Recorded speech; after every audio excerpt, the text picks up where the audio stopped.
మీరు అంటే జనరల్గా పిల్లలు ఇంట్లో పేరెంట్స్ చేసే కొన్ని పనులు వాళ్ళకి నచ్చి వాళ్ళు చెయ్యాలని చెప్పి ఇన్స్పైర్ అవుతుంటారు. అలా మీ పాప కూడా మీతో పాటు వస్తా అనటము, నేను ట్రావెలింగ్ చేస్తా ఇలా అని చెప్పి అనటం ఎప్పుడైనా జరిగింది? జరిగింది కదా, అందుకే తను ఇప్పుడు 17, 16 దాటింది, 34 దేశాలు తిరిగింది. అంటే యావరేజ్గా చిన్నప్పటి నుంచి 2 వెళ్ళినట్టే కదా. సో అంతా ప్లస్ తనకే ఇంట్రెస్ట్ లేదు. నేను తనకి ఏం చెప్పానంటే ఆప్షన్ ఇచ్చాను. ఇప్పుడు గిన్నిస్ బుక్ ఆఫ్ వరల్డ్ రికార్డ్స్లో youngest person to complete every country 21 years old. నేను చెప్పాను నీకు మంచి ఆపర్చునిటీ ఉంది, ప్రపంచంలో యంగెస్ట్ ట్రావెలర్ అని పేరు తెచ్చుకోవచ్చు. 17, 18 కల్లా అయిపోతుంది. ఈ 1 year నేనే డబ్బులు పెట్టుకుంటాను, నాకు జీవితంలో ఎప్పుడూ రీపే చేయక్కర్లేదు. అన్ని 190 ఆల్రెడీ 34 అయిపోయాయి, 160 దేశాలు మన సంవత్సరం అంతా. అంటే ఒకరోజు 2 రోజు తను కూడా చేసింది అదే. సో ప్రతి కంట్రీలో అడుగుపెట్టి ఒకరోజు ఉండి ఒక నైట్ స్పెండ్ చేసి 1 yearలో 160 కంట్రీస్ చేద్దాం అని నేను ఆప్షన్ ఇచ్చాను. తను చూస్ చేసుకోలేదు. తను చూస్ చేసుకుంటే ఇప్పటికీ ready to make her the youngest person to travel to every country in the world. Opportunity అయితే ఉంది. 18 ఉంది, 19లో ఉంది, 20లో ఉంది, 21 అయితే మన రికార్డ్ బ్రేక్ చేయలేము. సో ఆ ఛాన్స్ ఇచ్చినా కూడా తను చేయట్లేదు కాబట్టి నేనైతే ఇచ్చాను. ఓకే, అవకాశం ఉంది, ఇంకా చూస్ చేసుకోవడం తన చేతుల్లోనే ఉంది. ఏమనుకుంటున్నారు సార్ మీరు, తను ఓకే చేస్తుంది, అవకాశాన్ని సద్వినియోగం చేసుకుంటుంది అనుకుంటున్నారా? అంత ఇంట్రెస్ట్ లేదు. ఇప్పుడు ఎన్నోసార్లు చెప్తాను, మా ఆవిడ అప్పుడప్పుడు కంప్లైంట్ చేస్తే అయితే నేను సోమాలియా వెళ్తున్నా ఈ వీకెండ్ వస్తావా అంటే నేను సోమాలియా రానంట. పోనీ ఆఫ్ఘనిస్తాన్ వెళ్తాను వస్తావా రాను, పాకిస్తాన్ వెళ్తాను వస్తావా రాను. సో అంటారు రా వెళ్తావని, నేను వచ్చేస్తానండి అంటది, రాదు. వాళ్ళు అడిగినప్పుడు మాత్రం ఎప్పుడు కాదనిలే. వాళ్ళు ఎప్పుడు వెకేషన్ కావాలన్నా ఎక్కడికి కావాలన్నా నేనైతే నువ్వు చెప్పలేదు ప్రస్తుతానికి ఇప్పటి వరకు. సో ఇంకేం ప్రాబ్లం ఉంటుంది. అంతే సార్, ఇన్ని దేశాలు తిరిగారు కదా, మీకు నచ్చిన దేశం ఏంటి? ఆబ్వియస్లీ ఇండియా, భారతదేశం మన దేశమే కదా.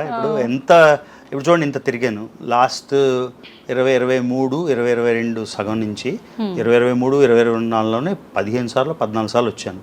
అంటే యావరేజ్న 2 నెలలకి నేను ఏదో కళ్ళద్దాలు రిపేర్ చేసుకోవడానికి వెళ్తే సార్ నిజంగా మీరు అమెరికాలో వస్తున్నారా లేకపోతే అనకాపల్లి వస్తున్నారా అని అంటారు. ఎందుకంటే నెలకు ఒకసారి వచ్చేస్తుంటే. సో అది ఎలా అంటే దూరం అయిపోతుంది కొద్దీ ఇంకా దగ్గర. నాకైతే చాలా ఎక్కువ నచ్చేస్తుంది ఇండియా.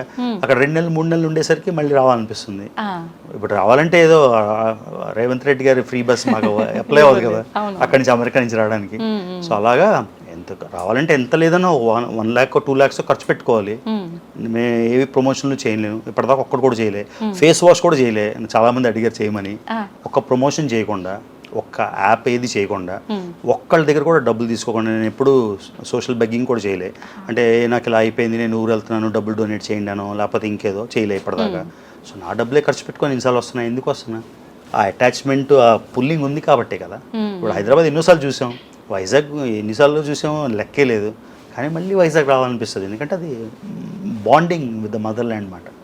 సో అది మేమందరం అనుకునేది ఖచ్చితంగా ఎవరో ఒక స్పాన్సర్ ఉండే ఉంటారు. ఇన్ని తిరగటం అంటే సొంత డబ్బులతో మీరే స్టార్ట్ చేయొచ్చు కదా ఐ డ్రీమ్ నుంచి. You can be the first sponsor next country. ఉంటే స్పాన్సర్ ఎవరైనా ఇచ్చినప్పుడు ఏదో విధంగా వాళ్ళని మెన్షన్ చేయాలి కదా. ఎవరు ఒప్పుకుంటారు అంటే అజ్ఞాత డోనర్లు అంతమంది ఉండరు కదా. సో నాకు అంటే యూజువల్గా ఉంటారు, అయితే ఎవరు లేరు ప్రస్తుతానికి. కాకపోతే ఎవరైనా ఐ డ్రీమ్ ద్వారా చెప్తున్నా, మీకు అవ్వాలి స్పాన్సర్ చేయాలంటే యూఆర్ వెల్కమ్ అని నేను అడగను. మీరు చేయాలంటే అవి కూడా వేసాను అంతే కదా. ఇంకా చూడాల్సి పేరుకి 190 దేశాలు తిరిగాం. ఇప్పుడు మీరు తెలంగాణ మీది ఆంధ్ర, తెలంగాణ. మీరు తెలంగాణలో అన్ని జిల్లాలు చూసారా? లేదు, కానీ తెలంగాణనే కదా. సో అలానే నేను 190 దేశాలు వెళ్ళాను అంటే ప్రతి గ్రామం, ప్రతి టౌన్, ప్రతి ఎయిర్పోర్ట్, ప్రతి నది చూసినట్టు కాదు కదా. సో అలాగా ఒక లైఫ్ టైం కాదు, 20 జన్మలు ఎత్తినా కూడా ప్రపంచం అంతా మూలమూలలో చూడడానికి అవ్వదు. మీ ఎగ్జాంపుల్ చెప్పాను తెలంగాణ. ఇప్పుడు కేసీఆర్ గారు ఎక్స్ సీఎం, రేవంత్ రెడ్డి గారు కరెంట్ సీఎం. రేవంత్ రెడ్డి గారే తెలంగాణ అంటే సీఎంగా ప్రతి గ్రామం, ప్రతి పంచాయతీ వెళ్ళారా అంటే నాకు ఆన్సర్ తెలియదు, ఇళ్ళు ఉండరేమో అనుకుంటున్నా. కుదరదండి అలాగా. సో లైఫ్ టైం సరిపోదు ట్రావెల్కి. ఎలా సార్, అంటే మీరు ఒక ప్లేస్కి వెళ్ళాలనుకున్నప్పుడు ఆ ప్లానింగ్ అంతా ఎన్ని నెలల ముందు నుంచి వేస్తుంటారు, రోజుల ముందు నుంచి? అసలు ప్లానింగ్ ఎలా ఉంటుంది? సో ఇనీషియల్గా మీకు చెప్పాను కదా, ట్రావెల్ ఇప్పుడు ఈజీ అయిపోయింది. ఒకప్పుడు ఇంటర్నెట్ ఉండేది. ఇంటర్నెట్ అంటే ఆ ఇంటర్నెట్ ఉండేది ఒక కంప్యూటర్కి, ల్యాబ్లోనే పనిచేసేది. అది మన ఇంట్లోని ల్యాప్టాప్స్ కూడా ఉండేవి కాదు, ఫోన్లు ఉండేవి కాదు, నెట్ ఉండేది కాదు. సో చాలా కష్టం అయ్యేది. చాలా కష్టంగానే ఒక థ్రిల్ ఉండేది అనమాట. ఈ ఊరు వెళ్దాం, లేకపోతే బుక్స్ ఉంటాయి, కొన్ని బుక్స్ ఉండేవి, లోన్లీ ప్లానెట్ అని, అలా రకరకాల అవి చదువుకొని ప్లాన్ చేసాము. ఇప్పుడు అసలు ప్లానింగే లేదు. ఇవాళ అనుకుంటా నెక్స్ట్ డే వీసా అక్కర్లేకపోతే నాకున్న పాస్పోర్ట్కి 180 దేశాలకి వీసా అక్కర్లేదు. సో ఇవాళ అనుకొని రేపు ఎక్కేస్తా ప్లేన్. ఫర్ ఎగ్జాంపుల్ అనుష్క ఒక రోజు వచ్చి నాన్న మా ఫ్రెండ్ లండన్ వెళ్ళింది, లండన్ బ్రిడ్జ్ చాలా నచ్చిందని, నెక్స్ట్ డే తీసుకెళ్ళిపోయాను తనకి. ఎందుకంటే డబ్బులు క్రెడిట్ కార్డు ఉంటే అది చేసేసి తీసేయచ్చు కదా. సో అందుకని ఇప్పుడైతే ప్లానింగ్ ఆల్మోస్ట్ జీరో. అంటే టికెట్ కొనుక్కోవాలి వెళ్ళాలంటే, కాబట్టి 1-2 రోజుల ముందు అనుకోవడం, ఎక్కేసాడు. కొన్నిసార్లు అయితే నేను హైదరాబాద్లోనో ముంబైలో దిగాక హోటల్ బుక్ చేస్తామంట. ఫోన్ ఉంది, ఎయిర్పోర్ట్లో బుక్ చేసేసి హోటల్ దగ్గర లేవు, అలాగా అదొక థ్రిల్ అనమాట. ఇంతకుముందు చాలా ప్లానింగ్ ఉండేది, ఇప్పుడు ఆల్మోస్ట్ జీరో. అంటే మళ్ళీ కింద కామెంట్లు వస్తాయన్నమాట, ఎలాగ జీరో అయితే టికెట్ అలా కొంటాం. బేసిక్స్ కొంచెం అర్థం చేసుకుంటే ఆల్మోస్ట్ జీరో ప్లానింగ్తో తిరుగుతున్నాయి. ఓకే, ఎక్కువ ఇబ్బంది పడ్డ ప్రదేశం మీరు వెళ్ళిన తర్వాత, అలాంటి ప్రదేశం ఏదైనా గుర్తుండిపోయే మెమరీ ఉంది సార్? ఎలా అంటే మీరు ట్రావెల్ చేస్తున్న కొద్దీ ప్రతిసారి చాలా ఎక్స్పీరియన్స్ అయిపోతారు. ఫస్ట్ దేశం చాలా కష్టం ఉంటుంది, రెండోది కొంచెం తక్కువ ఉంటుంది, 100 వచ్చేసరికి ఈజీ అవుతుంది, 190 వచ్చేసరికి చాలా ఈజీ అయిపోతుంది కదా. సో ఎన్నో ఇష్యూస్ వచ్చినా కూడా అదొక ఆపర్చునిటీలా ఉంటుంది. ఫర్ ఎగ్జాంపుల్ ఇంతకుముందు నేను ఏదైనా ఎయిర్పోర్ట్కి వెళ్ళి ప్లేన్ మిస్ అయిపోతే ఒక 6 గంటలు ప్లేన్ మిస్ అయిపోయింది ఎలాగా కానీ 7వ గంట ప్లేన్ మళ్ళీ బుక్ చేసుకోవాలి కదా కొత్తది. 6 గంటలు వేస్ట్ చేయడం ఎందుకు, ఆ రియలైజేషన్ వచ్చేసింది. ప్లేన్ మిస్ అయితే మిస్ అయిందా, ఓకే నెక్స్ట్ ప్లేన్ బుక్ చేసుకున్నాం. 6 గంటలు ఏడ్చి తర్వాత అదే ప్లేన్ బుక్ చేయాలి, ఏడకుండా హ్యాపీగా బుక్ చేసుకుంటే పని అయిపోయింది కదా. సో ఈ మెచ్యూరిటీ వచ్చేస్తుంది అన్నమాట. సో ఎలాంటి ఇష్యూ వచ్చినా, ఇప్పుడు మేము ఇలా కొడతారు, వచ్చినా మూవ్ అవుతారు, కానీ మళ్ళీ ఇలా వచ్చి అలా అంత తట్టుకునే శక్తి, సహనం వచ్చేసింది అన్నమాట. అలా యూట్యూబ్ వచ్చాక ఇంకా స్ట్రాంగ్ అయిపోయాం. ఎలా అంటే ఇప్పుడు ఏది జరిగినా, ఎవరేం చేసినా, ఈ ప్లేన్ మిస్ అయిపోయినా, అది అయిపోయినా, ఇది అయిపోయినా సొల్యూషన్ తెచ్చుకోగలిగిన సామర్థ్యం వచ్చేసింది అనుకుంటున్నా. టెస్టింగ్ టైమ్స్లో if you survive then life is easy కదా.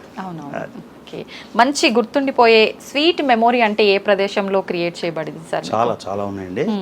కాకపోతే మీకు కూడా కొంచెం వ్యూస్ కావాలి కాబట్టి పాకిస్తాన్ చెప్తాను నేను. ఎందుకంటే నేను పాకిస్తాన్ వెళ్ళినందుకు చాలా కాంట్రవర్సీ చేశారు యూట్యూబ్లో. అందుకని నేను ఐ డోంట్ కేర్ అని చెప్పడానికి పాకిస్తాన్ 2వ సారి 3వ సారి వెళ్ళి వీడియోలు చేశాను అనమాట. అంటే ఎవరో ఏదో అన్నారని మనం భయపడిపోయి మన లైఫ్ మార్చుకుంటే ఇంకా లైఫ్ వేస్ట్. కాబట్టి నాకు మెమొరబుల్ మూమెంట్ ఏంటంటే పాకిస్తాన్. ఎందుకు చెప్తాను, మీరు కావాలంటే పాకిస్తాన్ వెళ్ళగలరా? వెళ్ళలేరు. వాళ్ళు వీసా ఇచ్చినా మీకు భయం ఉంటుంది వెళ్ళాలా లేదా అని. అలాంటిది ఒక శత్రు దేశంకి వెళ్ళి, మనకి ఎన్నో వార్లు, ఎంతోమంది జవాన్లు చనిపోయారు, బోర్డర్స్ దీని గురించి కాల్ చేస్తారు, అంత టెర్రర్ ఉన్న ప్లేస్. ఎక్కడ చూసినా మనం పాకిస్తాన్ అంటే వాళ్ళు చాలా ఘాతకాలు చేశారు కదా, అక్కడ పుల్వామా అని, ముంబైలో కాల్పులని. సో దాంతో క్యూరియాసిటీ విపరీతంగా పెరిగిపోతుంది. ఏంటి అక్కడికి వెళ్ళగానే అందరూ టెర్రరిస్ట్లే ఉంటారా, అందరూ గన్లు వేసుకొని ఇలా చంపడానికి రెడీగా ఉంటారు, ఇలాంటి క్వశ్చన్స్ ఉంటాయి కదా. సో అందుకని పాకిస్తాన్లోకి ఫస్ట్ టైం అడుగుపెట్టినప్పుడు వచ్చిన థ్రిల్ నా 195 దేశంకి అడుగుపెట్టినప్పుడు కూడా రాలేదు. సో మెమరబుల్ మూమెంట్ ఏంటంటే, అంటే ఎవ్వరూ చేయలేని ఒక విషయం చేయగలిగామని.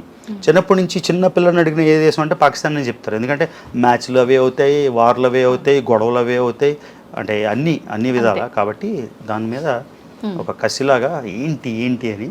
సో దట్ వాజ్ అడుగుపెట్టినప్పుడు నాకు 2 రోజులు నమ్మకం లేదు, నిజంగానే నిజంగా ఉన్నానా అని. I couldn't come out of the trance మాట. సో వెనిజులా అవన్నీ 194 అన్నీ special moments, but I should say that's a special moment. ఆ తర్వాత ఇంకోటి చెప్పాలంటే ఆబ్వియస్లీ 195 అంటే ఎవరు చేయలేనిది మళ్ళీ చేయగలిగాం కాబట్టి. మళ్ళీ చెప్తాను కదా, ప్రపంచం మొత్తంలో 280 మంది 850 కోట్లలో, ప్రపంచ దేశంలో 850 కోట్లలో 280 మంది. మీరే వేసుకోండి ఎంత percentage. So it's a big moment. So ఆబ్వియస్గా అక్కడ వెళ్ళినప్పుడు కూడా మోస్ట్ థ్రిల్లింగ్ మూమెంట్. మీ మూమెంట్ బాగుంది, ఆ ఎక్స్పీరియన్స్ బాగుంది పాకిస్తాన్ అనగానే. మా అందరికి మాత్రం శత్రు దేశం వినటానికి, ఇప్పుడు మనం సినిమాల్లో చూపించినట్టు మాకు కూడా శత్రు దేశం. మీరు ఇప్పుడు ఎక్స్పీరియన్స్ బాగుంది కదా సార్, మీకు అలాంటి దేశంలో అడుగు పెట్టండి. ఎండ్ ఆఫ్ ద డే ఇప్పుడు ఫర్ ఎగ్జాంపుల్ ఇజ్రాయెల్ ఉంది, పాలస్తీనా ఉంది, ఇద్దరు అద్భుతమైన ప్రజలు. నేను ఇజ్రాయెల్ 6 సార్లు వెళ్ళాను, 6 సార్లు పాలస్తీనా వెళ్ళాను. పాలస్తీనాలోని ఒకవైపు వెస్ట్ బ్యాంక్ ఉంటుంది, ఒకవైపు గాజా ఉంటుంది. ఈ గాజాలోకి వెళ్ళలేదు, ఎప్పుడు ఛాన్స్ దొరకలేదు.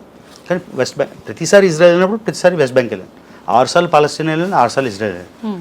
నాకు ఇజ్రాయెల్లోని ఒక్కసారి బ్యాడ్ ఎక్స్పీరియన్స్ లేదు, పాలస్తీన్లోని ఒక్కసారి బ్యాడ్ ఎక్స్పీరియన్స్ లేదు. వాళ్ళకి వీళ్ళ గురించి చెప్పినా, వాళ్ళ గురించి చెప్పినా మంటలు వచ్చేస్తాయి. సో వాళ్ళు చెడ్డోళ్ళ మంచోళ్ళ మీరే చెప్పాలి. సో ఇద్దరు తగాదా, మీకు నాకు తగాదా ఉన్నప్పుడు మనం చాలా విధంగా కొట్టుకుంటాం. నన్ను అడిగితే విజిత అంత వర్స్ట్ ఎవరు ఉండరు నేనంట, మీరు రవి అంత వర్స్ట్ ఎవరు. ఆవిడ అంటారు అదేంటి విజిత అంత మంచి అమ్మాయి కదా. So it depends on the perception that you look at. So పాకిస్తాన్లో ట్రావెలర్స్గా వెళ్ళిన అమెరికన్స్ కానీ యూరోపియన్స్ కానీ వాళ్ళు అంటారు పాకిస్తాన్లో వాళ్ళకి లభించిన ఆతిథ్యం, వాళ్ళకి లభించిన వెల్కమింగ్ నేచర్ ఎక్కడ దొరకలేదు. కానీ మనకి వేరే ఎక్స్పీరియన్స్ కదా. సో ఆ విధంగా depends on how you look at it. కాకపోతే శత్రుదేశం మీకు శత్రుదేశం మాకు శత్రుదేశం. ఎందుకంటే టెరిటోరియల్ డిస్ప్యూట్ వచ్చినప్పుడు, ఇండియాకి పాకిస్తాన్కి వార్ అయినప్పుడు ఎవరికి సపోర్ట్ చేస్తాం అసలు? ఇలా కళ్ళు కూడా ఆర్పక్కలే కదా, ఇండియాకే సపోర్ట్ చేస్తాం మన దేశం కాబట్టి. సో ఆ విధంగా పాకిస్తాన్ శత్రువే. పాకిస్తాన్ శత్రువు కాబట్టి అందులో ఉండే ప్రజలందరూ కూడా కునికోర్లు అనుకోవడం కూడా తప్పే అంటారా? అంతే కదా. ఇప్పుడు పాకిస్తాన్ అనే దేశం ఉంది, లేకపోతే రష్యాకి యుక్రెయిన్కి యుద్ధం అవుతుంది, మీరు రష్యాకైనా సపోర్ట్ చేస్తారు, యుక్రెయిన్కైనా సపోర్ట్ చేస్తారు. అంటే రష్యాలో ఉన్న వాళ్ళందరూ టెర్రరిస్ట్లేనా, లేకపోతే యుక్రెయిన్లో ఉన్న వాళ్ళందరూ టెర్రరిస్ట్లేనా? కాదు కదా. So depends on the perspective. So government విధానాలని, మిలిటరీని, ఆర్మీని ఒకలా చూడాలి. కామన్ ప్రజలు అక్కడ పాకిస్తాన్లో రిక్షా తొక్కునేవాడు ఉంటాడు, ఆయనకి దీనికి ఏం సంబంధం ఉంటుంది? అంతే అంతే ఆ విధంగా. సో నేను తిరిగిన ట్రావెల్స్లో people from any country, every country, they're always nice, good, sweet in general. ఎన్ని రోజులు ఉన్నారు సార్ మీరు అక్కడ? పాకిస్తాన్ నేను ఇప్పటికీ మొత్తం 3 సార్లు వెళ్ళాను. 3 కలిపి ఒక 30-35 రోజులు, 35 రోజులు వెళ్ళి ఉంటాం. దాదాపు ఒక నెల. కానీ అన్ని స్టేట్స్ చూసేసాను, అన్ని ప్రావిన్సెస్ చూసేసాను పాకిస్తాన్. సో నాకు పాకిస్తాన్ లైవ్ టీవీ అంటే ఇప్పుడు మీరు చేస్తుంది, ఇప్పుడు రికార్డ్ చేసి తర్వాత టెలికాస్ట్ చేస్తారు. లైవ్ టీవీ అన్ని మేజర్ నెట్వర్క్స్లో, హమ్ టీవీ, జియో టీవీ, ఇంకా డాన్ టీవీ, అన్నిట్లో లైవ్ షోస్ చేసాం పాకిస్తాన్లో. సో వాళ్ళు ఇదే అడుగుతారు, వాళ్ళ క్వశ్చన్ కూడా అదే, మేము నిజంగా అంత భయం వేస్తున్నావా అంటే అందరికీ క్వశ్చన్ వస్తుంది కదా. సో చేశాను, లైవ్ చేశాను. సో వాళ్ళకి చెప్పాను అనమాట. వాళ్ళు ఏం చెప్పారంటే 98% పాకిస్తానీస్ కన్నా నేనే ఎక్కువ చూశానంట పాకిస్తాన్. అమేజింగ్ అనిపించింది. Super sir. సార్ ఎక్కువ మనం ట్రిప్స్ ప్లాన్ చేస్తున్నాం అనగానే ప్రతి ఒక్కరం కూడా 2 రోజులు వెళ్ళినా 3 రోజులు వెళ్ళినా ఫుడ్ అక్కడ వాటర్ సెట్ అవుతుందా కాదా, ఎటువంటి ఇష్యూస్ వస్తాయి? ఆబ్వియస్లీ ఇష్యూస్ వస్తాయి. మీకు అలా ఫుడ్ వల్ల, వాటర్ వల్ల ఇబ్బంది పడ్డ సందర్భాలు ఏమైనా ఉన్నాయా సార్? వాటర్ వల్ల అంటే కొన్నిసార్లు వస్తుంది, కానీ ఇప్పుడు మనం సీజన్ ట్రావెలర్ అయిపోయాం కదా. ఇప్పుడు ఏదైనా ఇమ్యూనిటీ అంటారు కదండి. ఫస్ట్ టైము అంటే చాలామంది అమెరికా వెళ్ళి 5 ఏళ్ళు 6 ఏళ్ళు ఉండి ఇక్కడ పెరిగి వచ్చి ఇక్కడ రాగానే చాలామంది సిక్ అవుతారు. చాలామంది, నేను కూడా ఫస్ట్లో 2 ఏళ్ళు వెళ్ళిపోయి స్టూడెంట్కి వచ్చి రాగానే ఏదో రోడ్ మీద తింటే సిక్ అయిపోయింది. అది ఇమ్యూనిటీ తగ్గిపోతుంది. ఎందుకంటే అమెరికా రిలేటివ్గా డస్ట్ ఎక్కువ ఉండదు, క్లీన్ కంట్రీ, శానిటేషన్ అంతా బాగుంటుంది. సో మన బాడీకి ఇమ్యూనిటీ తగ్గిపోతుంది. సో ఇండియాలో పెరిగినప్పుడు మన ఎక్కడికి వెళ్ళినా ఏం ప్రాబ్లం రాదు, ఎందుకంటే మన ఇక్కడ ఉన్న వాతావరణ పరిస్థితి అది. సో ఇమ్యూనిటీ ఇప్పుడు ఇంత ట్రావెల్ చేస్తాం కాబట్టి ఆటోమేటిక్గా ఇమ్యూనిటీ బిల్డ్ అయిపోతుంది.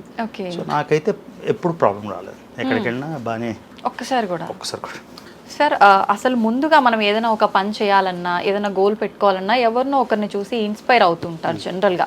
మీరు ఇలా ఇన్ని దేశాలు చుట్టి రావాలి అనే ఒక ఆలోచన రావడానికి మీకు ఎవరైనా ఇన్స్పిరేషన్ ఉన్నారా సార్?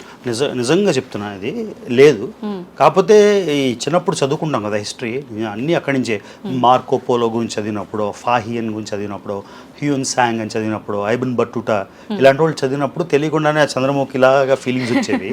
సో మళ్ళీ నేను కొత్తగా ట్రావెల్ చేసి ఉంటే మీరు అనొచ్చు మన తెలుగులో ఈ వ్లాగర్ని చూసో, హిందీలో ఆ వ్లాగర్ని చూసో అని. కానీ మన ట్రావెల్ అసలు యూట్యూబే 2014 అనుకుంటా వచ్చింది. వచ్చినప్పుడు యూట్యూబ్ లేదు, ఇన్స్టాగ్రామ్ లేదు, ఫేస్బుక్ కూడా లేదు. నేను ట్రావెల్ చేసిన 10 ఏళ్ళకి ఆర్కుట్ అని ఒక టూల్ వచ్చింది. అప్పుడు సోషల్ మీడియా లేదు. సో ఎవరిని చూసి ఇన్స్పైర్ అవుతాం? సో ఇలాంటి సీజన్డ్ ఏజ్ ఓల్డ్ ట్రావెలర్స్ని చూసే ఇన్స్పిరేషన్. సో ఇది స్వచ్ఛందంగా వచ్చిన ఇంట్రెస్టే.